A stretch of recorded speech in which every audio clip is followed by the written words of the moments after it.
Tu es auto-entrepreneur, mais tu ne sais pas exactement ce que tu vas déclarer avant la fin de l'année. Même si tu n'as rien encaissé, oublier une déclaration ou mal la faire, c'est exposer à des pénalités financières, voire pire encore la radiation. Et là, c'est la catastrophe assurée pour l'année prochaine. Dans cette vidéo, je vais te guider pour que au 31 décembre à minuit, tout est bien déclaré et que ton administratif est super clean. Décembre, c'est la période des fêtes, c'est la période de Noël, c'est réconfortant. Par contre, c'est la période des bilans et des déclarations. Et ça, c'est tout de suite beaucoup moins féerique. Le statut d'entrepreneur, il est simple, il repose sur 3 piliers. Premier pilier, déclarer ton chiffre d'affaires. Le second, mettre à jour ton statut administratif. Et le troisième, être en règle de tes obligations spécifiques liées à ton activité. La fin d'année, c'est le parfait moment pour vérifier ces 3 éléments. Un oubli, c'est potentiellement égal à des pénalités de l'URSSAF, à un blocage administratif ou pire encore, une perte de ton statut. Alors ne prends pas de risque. On va parler maintenant des déclarations de l'URSSAF. On commence par la plus cruciale, la déclaration de ton chiffre d'affaires. C'est l'obligation numéro 1 de toutes les auto-entreprises. Mensuel ou trimestriel. Ton rythme, il est déterminé lorsque tu fais ta création. Mensuel, c'est très simple. Tu déclares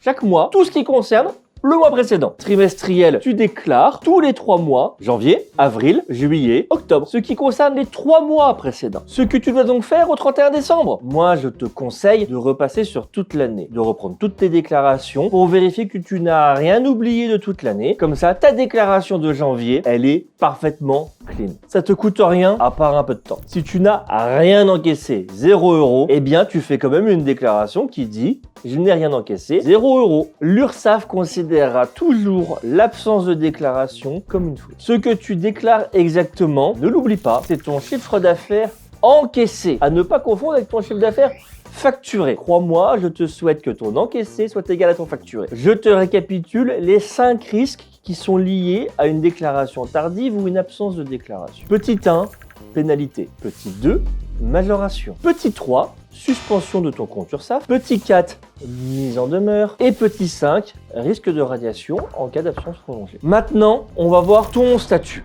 Qu'est-ce qui doit être à jour? Dans un premier temps, tu dois être immatriculé au RNE. Toutes les autres entreprises, micro-entreprises, doivent être enregistrées auprès du registre national des entreprises. Tu dois avoir 3 choses. Un SIREN et un SIRET, c'est presque la même chose. C'est ton numéro d'identification personnelle. Celui qui est un petit peu plus grand, ça enregistre la différence d'établissement. Et la troisième chose que tu dois avoir, c'est ton extrait RNE. Extrait K si tu es commerçant, D1 si tu es artisan. Vérifie donc bien chaque année que ton activité est bien enregistrée. Profites-en également pour vérifier à ce moment-là que ton activité et ton code APE correspondent bien à ce que tu fais réellement. Il se peut que tu aies modifié un petit peu ton activité au cours de l'année pour t'adapter à ta clientèle. Et vérifie également que tes informations sont toujours correctes. Tu as peut-être déménagé, tu as peut-être fait évoluer certains poids, tu as peut-être fait bouger ta situation matrimoniale. Vérifie que tout est bon. La mention EI, entreprise individuelle, doit être présente depuis 2022 sur les documents officiels que tu émets. Tes devis, tes factures, les contrats que tu fais signer à tes clients, tes conditions générales de vente et tes supports publicitaires, tels que ton site web. Si tu ne le fais pas, tu t'exposes à des risques. Encore une fois, une amende jusqu'à 750 €. Pour les fêtes de Noël, c'est pas le bienvenu. Mais le plus gros risque auquel tu t'exposes, c'est une perte de la protection de ton patrimoine individuel en cas de litige. Oui,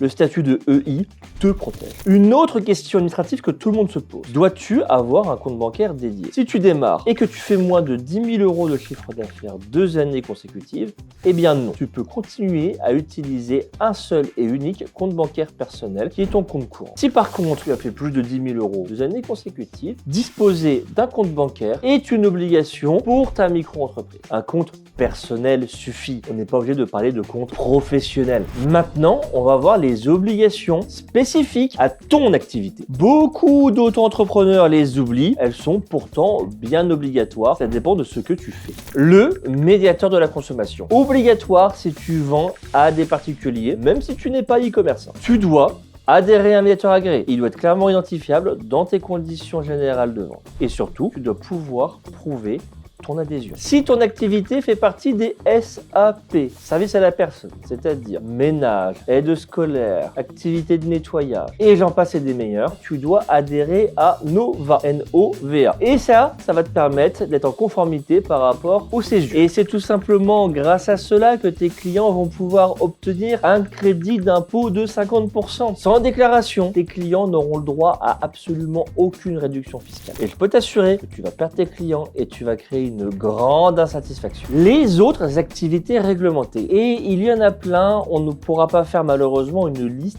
exhaustive. Première chose, les diplômes. Certaines activités nécessitent un diplôme pour pouvoir être effectuées. La coiffure, ou bien dans un tas de métiers de l'artisanat, tu dois avoir un diplôme ou une équivalence professionnelle qui certifie de ta compétence à réaliser cette activité. Il y a également des cartes pro. C'est le cas par exemple pour les VTC. Certaines activités vont exiger également certaines assurances obligatoires. Alors là, c'est typiquement le cas du bâtiment avec une assurance décennale. Et il peut y avoir d'autres enregistrements spécifiques à effectuer auprès par exemple du RM, du RCS ou du R5. Il faudra donc que tu vérifies encore une fois avant fin décembre que ton diplôme est bien enregistré, que tu as fourni les justificatifs nécessaires, que tu as souscrit à tes assurances obligatoires et que tous tes numéros d'identification professionnelle sont bien en cours. Allez, je te fais donc le résumé de ta checklist de fin d'année. Déclaration de CA auprès de l'URSSAF à jour. La mention EI sur tous tes documents. Info